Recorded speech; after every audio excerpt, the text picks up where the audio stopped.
It was an ordinary rainy afternoon in Seattle when my whole world shifted. I was sitting in my office on the 32nd floor, looking out at the skyline through the glass window, when my phone rang. It was Marcus, my financial advisor. His voice was quiet but serious. "Sarah, I need to tell you something important. Your parents' retirement fund, it's gone." I blinked. "What do you mean, gone?" He continued. "All the money, $2.8 million, was transferred into high-risk investments, and it wasn't done by strangers. It was your sister, Madison. She lost it all in less than 6 months." My heart dropped. My fingers tightened around the edge of my desk until my knuckles turned white. I couldn't speak. I just stared out the window at the raindrops trickling down the glass. Madison, the golden child, the one everyone trusted, the one who our parents always believed could do no wrong. I was shocked, but part of me wasn't completely surprised. "Send me everything," I told Marcus, "every detail."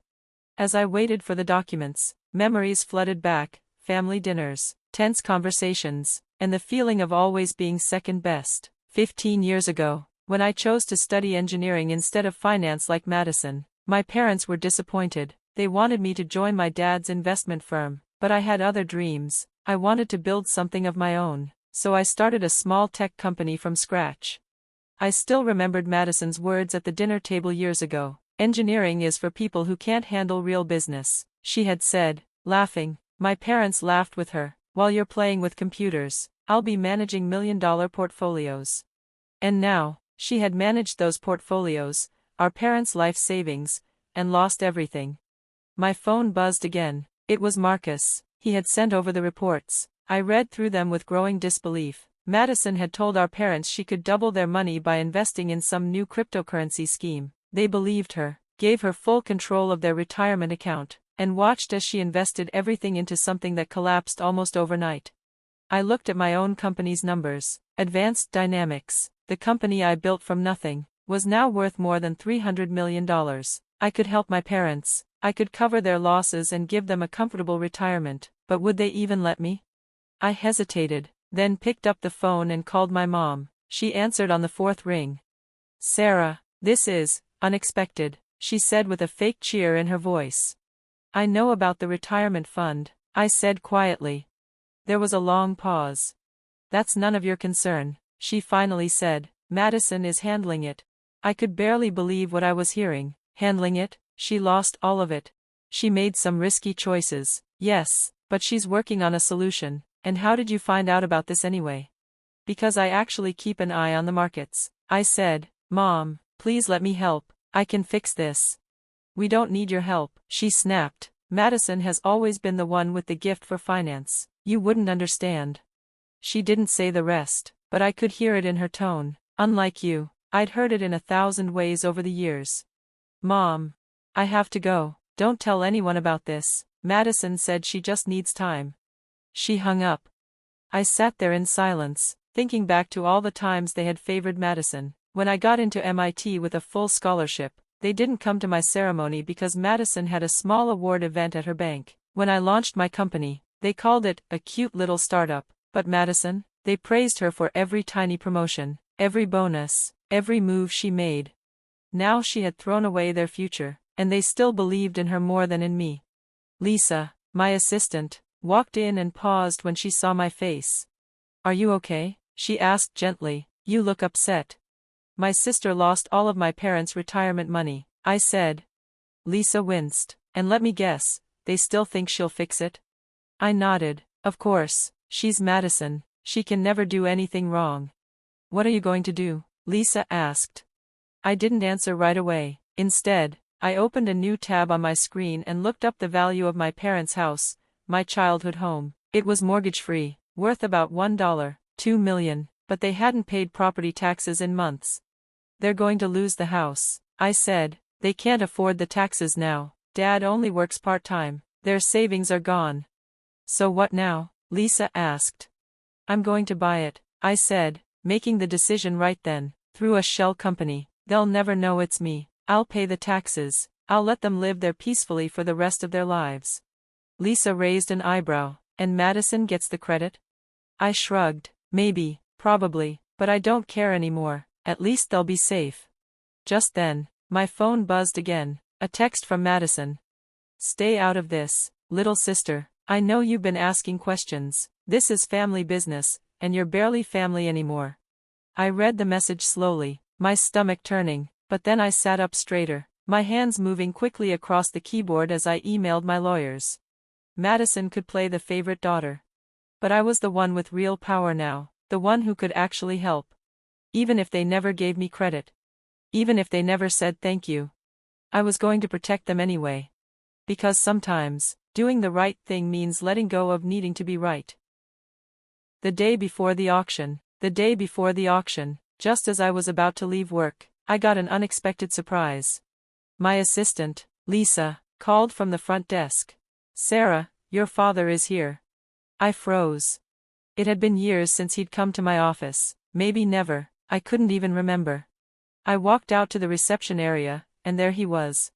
He looked smaller somehow, older, tired, his hair had gone completely gray since I last saw him up close. He wasn't wearing one of his expensive suits, just a worn-out jacket and creased slacks. The proud, confident man I used to know looked like he was carrying the weight of the world on his back. Sarah, he said softly, his voice almost fragile, do you have a minute? I nodded and led him into my office. He looked around slowly as he walked in, taking in the floor-to-ceiling windows, the sleek furniture, the shelves full of awards. I saw the flicker of surprise in his eyes, maybe even respect, but he didn't say it out loud. Nice place, he said, sitting down. You've done well for yourself. I stayed standing. What do you need, Dad? He flinched, as if the question hurt. He cleared his throat and looked away. Madison told us you've been getting in the way. She said you've been making things harder for her, blocking funding, warning people away from her deals. Why would you do that to your own family? I stared at him. Was he serious? Dad, I said slowly, those weren't deals, they were loan sharks and fraudsters. If I hadn't warned them off, you would have ended up with more than just a lost retirement fund, you would have been in serious debt. He shook his head. Madison knows what she's doing. She's always been good with money. My jaw tightened. She lost every penny of your savings, I said. She invested it in crypto scams and fake projects that never had a chance. You can't keep pretending she's your savior. She isn't. He stood up suddenly, his face red with anger. You've always been jealous of her, ever since you were kids. You just can't stand that she's smarter when it comes to money. He turned and walked out, slamming the door behind him. I sat down slowly, feeling hollow. Outside the window, Seattle's sky was cloudy, just like it always seemed to be when life turned dark. The auction. The next morning, I dressed in clothes that didn't look anything like me. No designer labels, no expensive heels, just a black pantsuit, plain shoes, barely any makeup. I even put on a pair of glasses I didn't need. I wanted to disappear into the crowd. The county courthouse was busy that day, but the room holding the property auction was small, rows of chairs, a folding table, a few tired-looking county employees. I sat in the back, holding an envelope with all the papers from Horizon Ventures, the company I used to buy the house anonymously. My parents were already there, sitting in the front row. Madison was with them, dressed to impress. As always, she leaned in close to whisper to them, probably making promises she couldn't keep. The auctioneer stood at the podium. Next property, 1447 Maple Grove Road, starting bid, $800,000.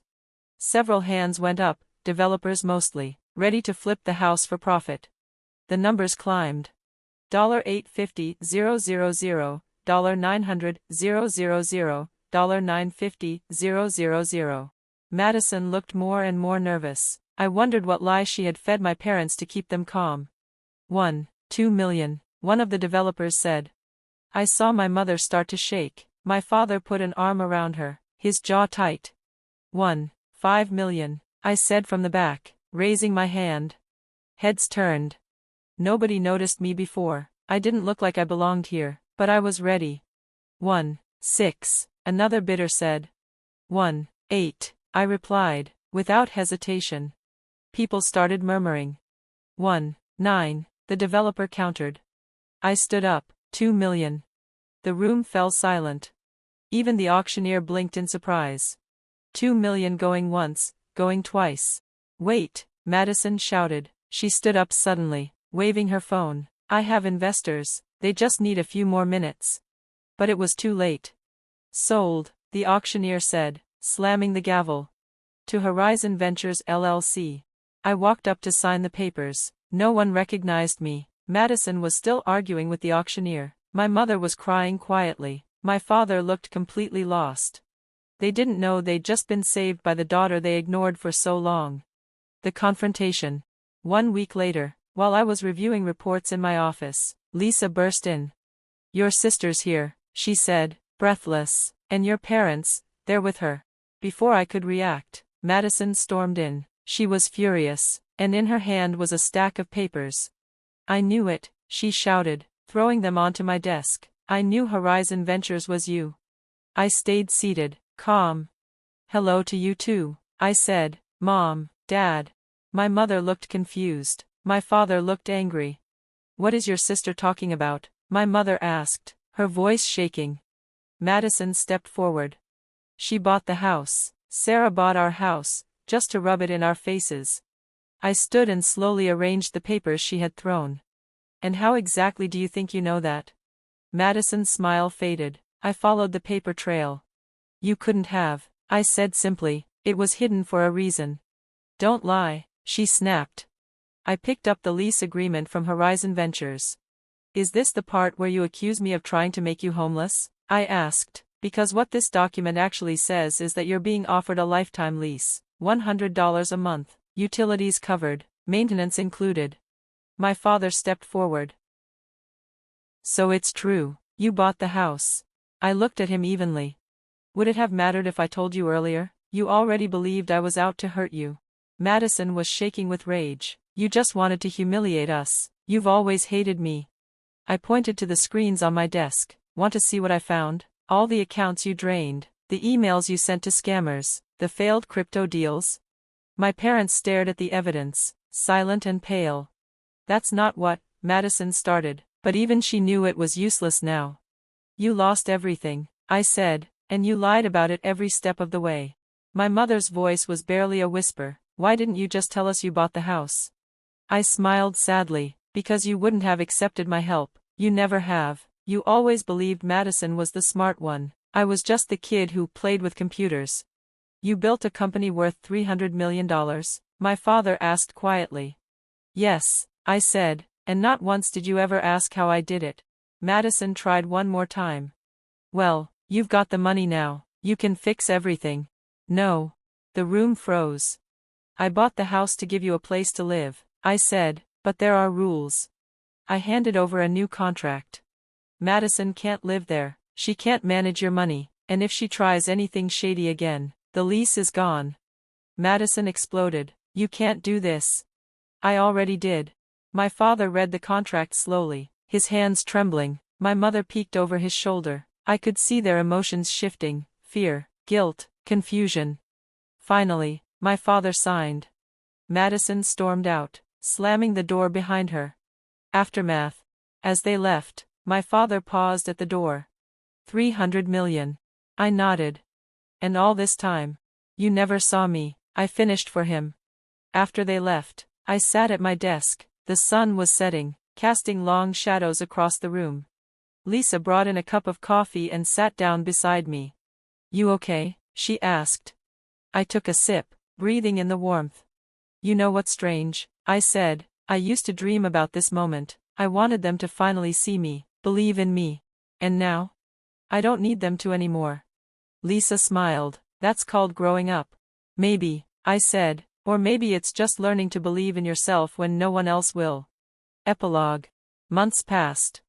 My parents settled into their new life, quiet, simple, but safe. Madison moved away, chasing new dreams I didn't bother to ask about. And me?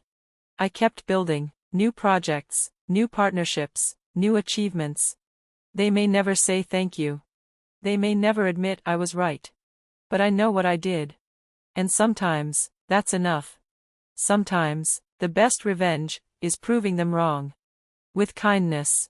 And without ever needing to hear them say they were sorry.